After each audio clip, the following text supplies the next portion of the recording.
una reflexión para cada día del Adviento.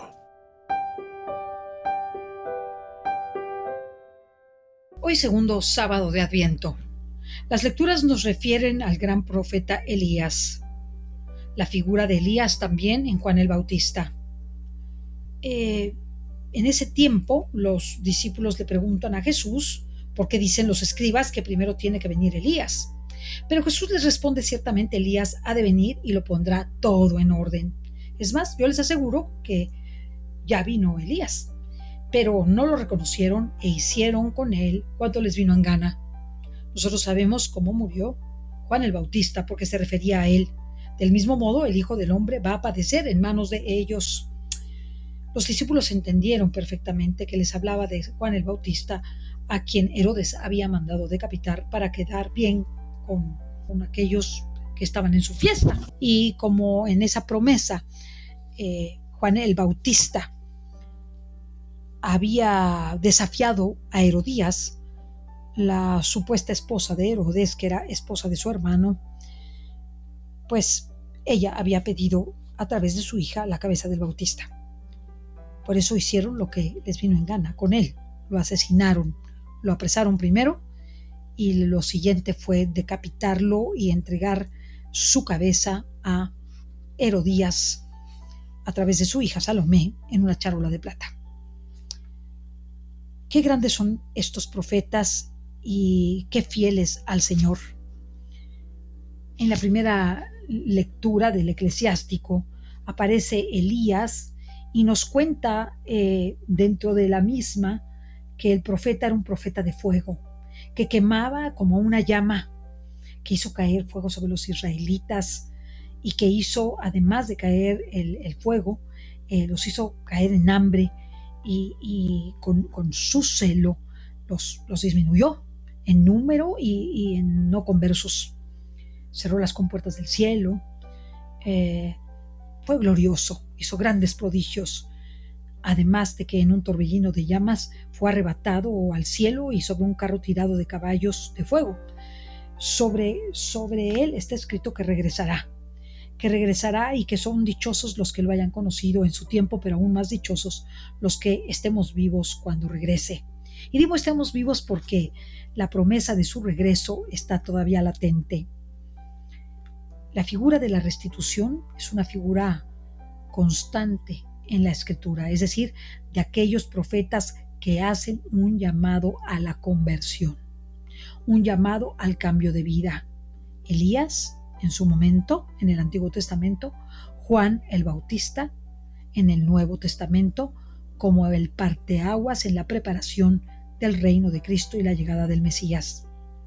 Ciertamente, él, con el espíritu de Elías, o sea, Juan el Bautista, vino a hacer un llamado a la conversión, a enderezar el camino y a reconocer a Cristo.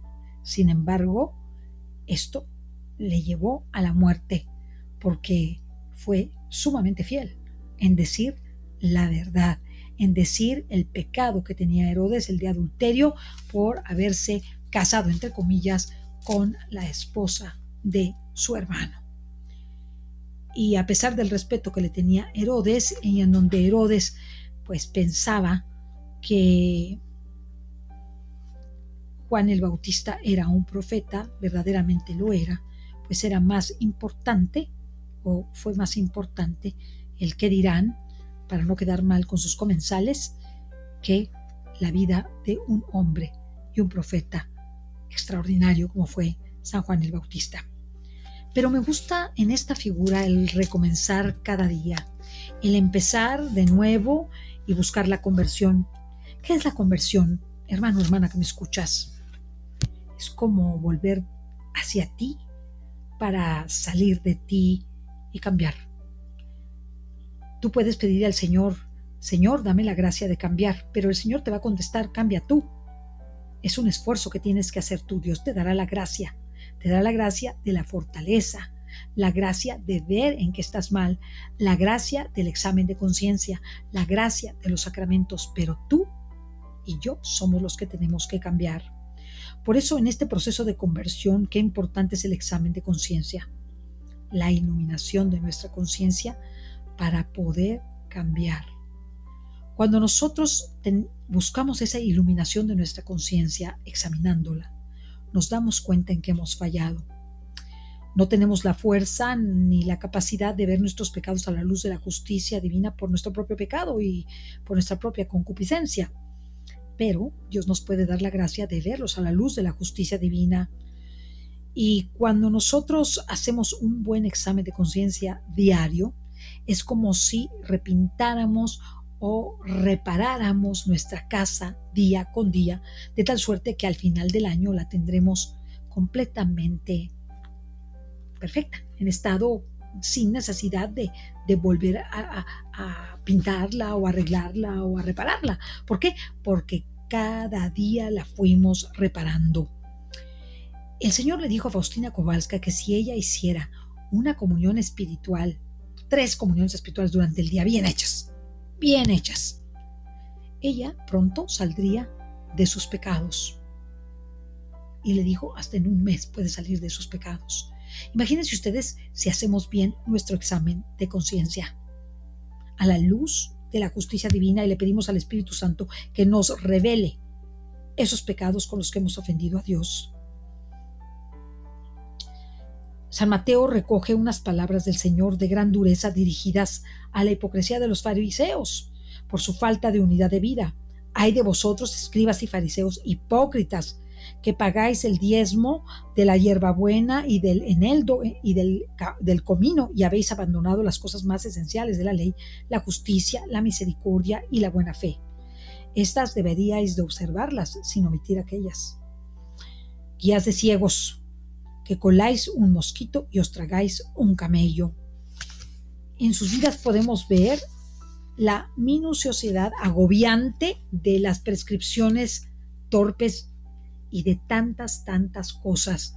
Caminar un paso, caminar 2 pasos, no salir, no en tal día, pagar el diezmo de estas pequeñas cosas, en fin.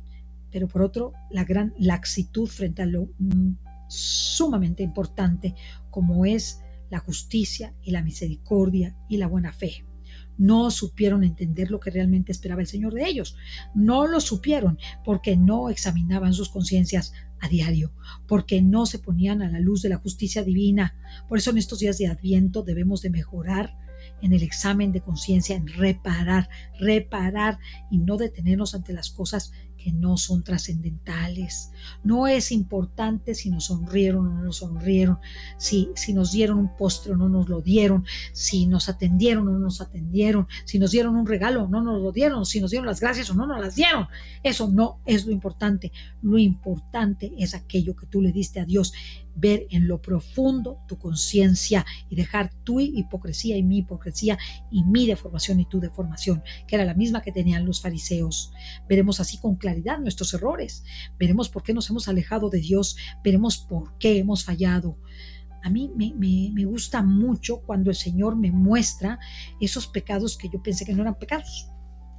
Eso me gusta mucho, porque aunque me duele muchísimo, porque ni siquiera los vi, cuando el Señor me los muestra, digo, caray, qué fallada le pegué a Dios, tremenda. Yo no pensé que fuera una falla no saludar a alguien o decir alguna cosa torpe de otra persona, que es hablar mal, pero no decir algo ignominioso, sino, ay, qué feo estaba su vestido, o se veía mal, o qué sangrón es. Eso es una falta, es un pecado. O tender la cama a medias por la flojera de hacerla bien y no ofrecérselo a Dios. El maltratar a las personas por tratarlas con indiferencia, con falta de rectitud, con falta de amor, con reclamo. Todo eso es un pecado feo, grande, y nosotros no lo vemos. El examen es como un ojo capaz de ver los íntimos recovecos de nuestro corazón, sus desviaciones y apegamientos. ¿Saben? A mí me pasa cuando, por ejemplo, alguien me está contando algo hermoso que le pasó, que le dieron esto, que le dieron aquello, que le salió bien esto. Ay, digo, ay, a mí no me pasó eso. Y empiezo a decir, ¿por qué a mí no? ¿Y por qué a mí no? Y qué envidiosa. La verdad, ¿no les parece que es ser muy envidioso? Pues qué bueno que a mi hermano le fue bien, qué bueno que le pagaron más, qué bueno que lo quisieron, qué bueno que tiene un novio hermoso o una novia hermosa, qué bueno que sacó la lotería, qué bueno que tiene un coche, qué bueno. Pero a veces me pasa que, ¿por qué no a mí? Fíjense, qué egocentrismo tan horrible. ¿Y saben qué se hace contra eso? Alegrarse por lo del hermano. Cuando el hermano le va bien, en lugar de buscar ese pensamiento o acoger ese mal pensamiento, decir, qué alegría, hermano, estoy feliz por ti, estoy contentísimo porque te hayan dado ese trabajo, porque te hayan aumentado el sueldo, porque te hayas sacado la lotería, porque hayas comprado un coche, porque te quedó hermoso tu corte de pelo, porque traes una ropa increíble, porque Dios te regaló esta gracia, porque el Señor se te manifestó. Estoy feliz por ti. Y eso acaba con la mediocridad de nuestros sentimientos, con nuestra pobreza de amor. Y cuando uno se da cuenta que tuvo esa emoción interior de envidia, porque es envidia pura, entonces cuando tenemos eso que corroe nuestra alma, corregirlo, buscar el remedio, no aceptarlo, hacerlo a un lado y verlo en el examen de conciencia, viendo y corrigiendo nuestros defectos y esos caminos y sirviéndome de la antorcha que es Jesús, de que lo veo claro en mi interior porque le pido que me ayude para salir del mal y no permanecer en él, y poner en todo unas prácticas de virtud, de verdad, de piedad, de honestidad, de integridad incluso conmigo mismo, decir, qué feo este pecado que tengo, horrible. Hay cosas que tenemos horribles, hermanos, y no queremos reconocerlas. Vemos lo horrible de nuestros hermanos, pero no vemos lo horrible de nosotros. Hace unos momentos hablaba con una persona y esa persona me decía, ay, Ceci, qué horrible esta persona, es muy abusiva. Y se quedó callada y me dijo, yo creo que digo lo mismo que yo veo en mí y por eso la critico. Y me reí mucho, porque eso es ser sincero. Por lo menos se dio cuenta y nos dimos cuenta y nos reímos y también cayó en la cuenta de que pues a veces uno ve los defectos de los otros y son los mismos que nosotros tenemos. Así que qué importante que nosotros nos demos cuenta de nuestros defectos y que lo que tenemos que hacer es corregirlos, y el remedio está en la oración, en la penitencia, en el sacrificio, en el examen de conciencia, que en lo oculto veamos esas faltas evidentes de caridad o de trabajo, la raíz íntima de la tristeza, del mal humor o de la falta de piedad, que se repiten una y otra vez y con frecuencia, y la única forma de ponerles remedio es el examen de conciencia. O sea que examínate despacio, qué hice bien, qué hice mal, qué puedo hacer mejor, y examínate con valentía. No es cierto que tu mal humor y tu tristeza inmotivados aparentemente proceden de tu falta de decisión para romper los lazos sutiles pero concretos que te tendió arteramente y con paliativos tu concupiscencia. Tú mismo te tiendes esos lazos, tú mismo te caes, tú mismo lo haces, y el examen de conciencia diario es imprescindible en esa ayuda que necesitas para seguir al Señor con sinceridad en toda tu vida. Qué hermoso es practicar el examen de conciencia. ¿Cómo debemos de hacerlo? Fíjense, ¿cómo debemos hacer el examen de conciencia? Primero, poner un momento en el día para hacerlo, normalmente en la noche cuando ha acabado el día. Y nosotros podemos examinar nuestra conciencia en nuestro momento de la Eucaristía, pidiéndole perdón por nuestros pecados al Señor. En el momento que nos vamos a confesar, ya sabemos que nos vamos a confesar un determinado día, pues hacerlo con anticipación. Podemos pedirle al ángel de la guarda que nos ayude a hacer este examen de conciencia, porque él ha visto todo y él nos recordará nuestros pecados. Podemos pedirle al Espíritu Santo nos ilumine y nos haga ver nuestros pecados, pero tenemos que pedírselo.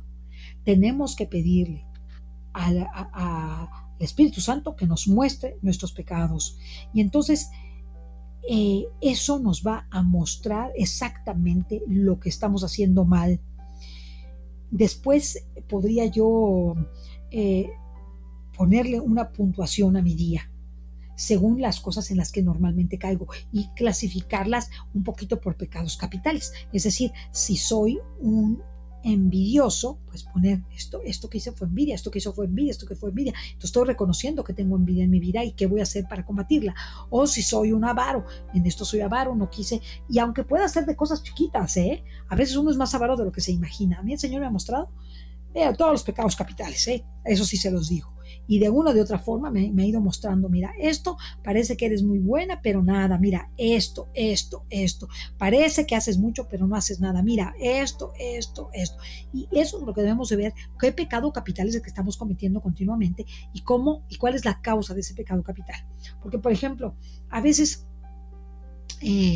somos envidiosos porque pensamos que todo nos lo merecemos nosotros, que Dios nos tiene que dar todo a nosotros, o que podemos hacerlo todo. Nosotros somos perfectos, podemos hacerlo todo. Imagínense, pues no podemos hacerlo todo. Somos poquísima cosa, somos nada. ¿Cómo vamos a poder hacerlo todo? Ser políticos, ser científicos, ser escritores, ser pintores, ser locutores. No se puede, hermanos, pero somos tan torpes y tan soberbios que creemos que podemos hacerlo todo. Y que por qué ese tiene ese don y no nosotros, por qué ese tiene ese dinero y no nosotros, por qué ese tiene ese trabajo y no nosotros. Oye, no, ese pecado capital te está acabando. O hasta las cosas chiquitas, ni las estampitas quieres regalar. A mí me pasa, no, esta estampita no te la regalo.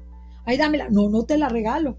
Imagínense ustedes qué envidiosa, qué horrible y que también, que, ¿cómo se dice?, avariciosa. Entonces tenemos nosotros que ir rompiendo con todo eso, rompiendo una y otra vez. Y hay veces que le contestamos a las personas y ni las escuchamos. Es una falta inmensa de caridad. Y estamos haciéndoles que las escuchamos y no las estamos escuchando. O porque nos da coraje, porque nos caen gordas, o porque tenemos otras cosas que hacer, o porque no les hacemos caso. No les hacemos caso a las personas. Y eso también está muy mal. O vemos continuamente el celular. Oigan, vamos a una comida y nadie nos voltea a ver, ven solamente sus celulares. Entonces, ¿para qué fuimos a comer? Todo eso hay que analizarlo, todo eso hay que sacarlo, hay que hacerlo. Fíjense, en los exámenes, el examen de conciencia hecho por San Ignacio de Loyola, estos ejercicios espirituales de San Ignacio, te hace que te analices a mediodía, a media tarde y en la noche. Y que pongas atención en aquello en lo que más te caes, para que vayas desterrándolo, para que vayas quitándolo y que veas cómo puedes combatirlo.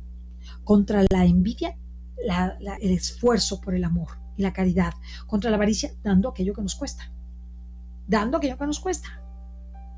No lo que nos sobra, lo que necesitamos. Algunas veces tenemos que dar lo que necesitamos. Pero eso es algo que tenemos que vencer. Tenemos que vencernos a nosotros mismos. La soberbia, pues mira, se ayuda mucho a evitar la soberbia sirviendo a los demás. Sirve a los demás, escucha a los demás, consuela a los demás. Con eso te quitas mucho la soberbia, el servicio.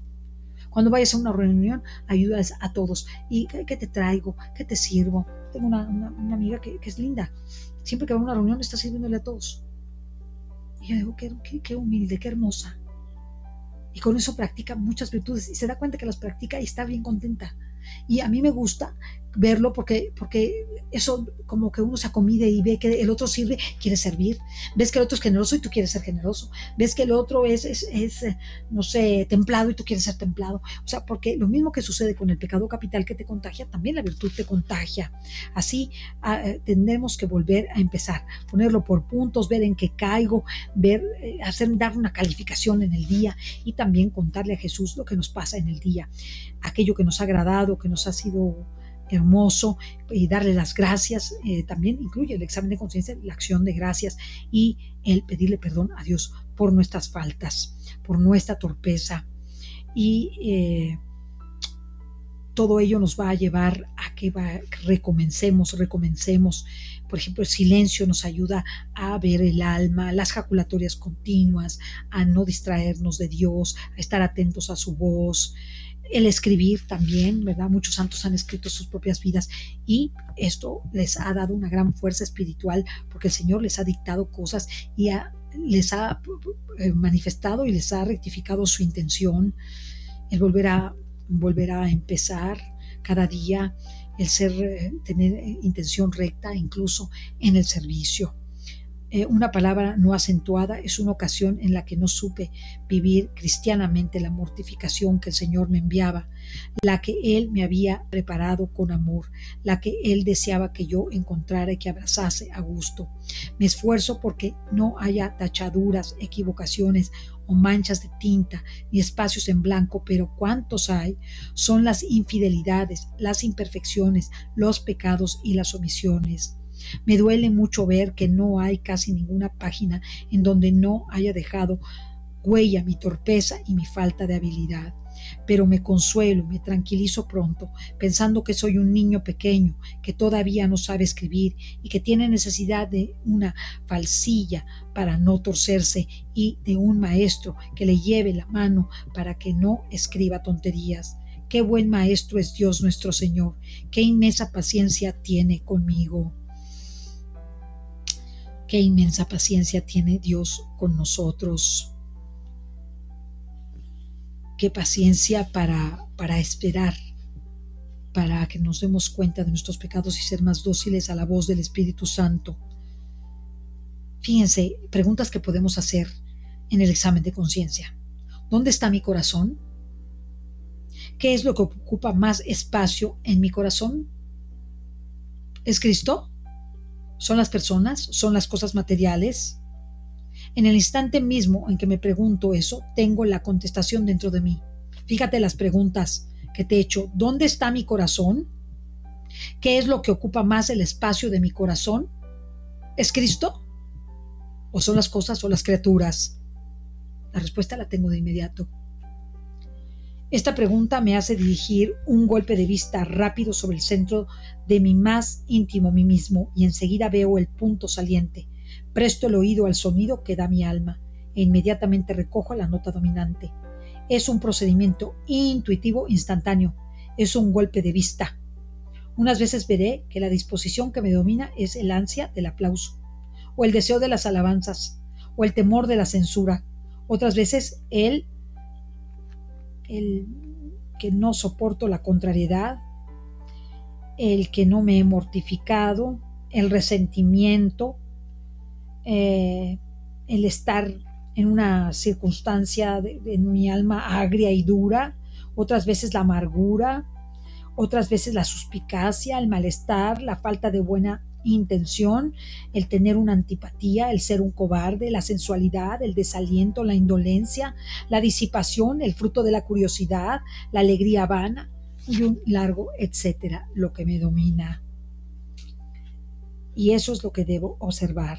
Y por el contrario, el amor de Dios, la sed de sacrificio, el fervor encendido por un toque señalado de la gracia, la plena sumisión a la voluntad de Dios, el gozo de la humildad, buena o mala, lo que surge es averiguar cuál será la disposición principal y dominante que tienes.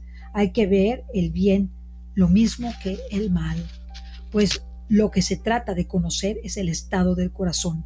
Es preciso que yo vaya directamente a examinar el gran resorte que me hace mover y que mueve todas las piezas de mi reloj. Podemos preguntarnos, al hacer el examen de nuestra conciencia, si ese día hemos cumplido la voluntad de Dios o lo que Él esperaba de nosotros, o si hemos ido, más bien, a hacer lo nuestro, y descender a detalles concretos acerca de nuestro trato con Dios, del cumplimiento de nuestros deberes para con Él, en el plan de vida, en el trabajo, en nuestras relaciones con los demás. Examinemos con qué empeño luchamos contra la tendencia a la comodidad o a crearnos necesidades. ¿Qué esfuerzo ponemos, por ejemplo, para llevar una vida sobria y templada? También en las relaciones sociales, en la comida y en la vida, y en el uso de los bienes de la tierra. Hemos de ver si ese día lo hemos llenado de amor de Dios, o si por desgracia lo hemos dejado vacío para la eternidad. Cosa que no va a suceder si nos dejamos ayudar por la gracia, o en pecado nos dejamos caer en el pecado. Si nos dejamos ayudar por la gracia, saldremos adelante. Si nos dejamos en el pecado, caeremos más hondo. Es como un pequeño juicio adelantado que nos hacemos a nosotros mismos, del que les hablaba. Ese previo aviso que nosotros mismos estamos labrando, mostrando con sinceridad e integridad nuestra conciencia a la luz de la justicia divina. Veremos algunas cosas que merecen ser tenidas en cuenta para la próxima confesión. Terminaremos siempre nuestro examen con un acto de contrición, porque si no hay dolor es inútil el examen. Haremos un pequeño propósito que podemos renovar al iniciar el nuevo día, en el ofrecimiento de las obras, en la oración personal o en la Santa Misa, y al acabar daremos gracias al Señor por todas las cosas buenas con las que hemos cerrado la jornada. Qué importante es el examen de conciencia. Llévenos a buscar esa perfección en el amor a Dios. ¿Y qué les parece si le llamamos a Jesús la conciencia del amor? Y el día de hoy, esa conciencia del amor te descubre tu historia. Que Dios te bendiga. Una reflexión para cada día del Adviento.